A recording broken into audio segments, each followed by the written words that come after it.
Nag-close daw yung gazebo. Pag lumaki yung tubig, guys,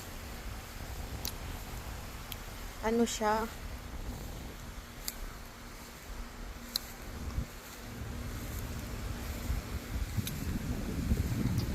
Ito yung mga kanal galing sa bahay.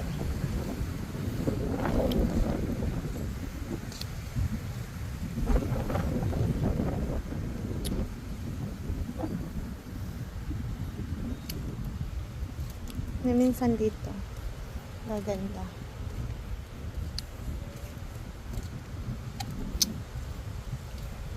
Pag umulan masyado yung tubig, mga besh,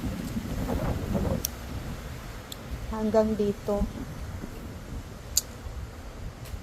sa may upuan.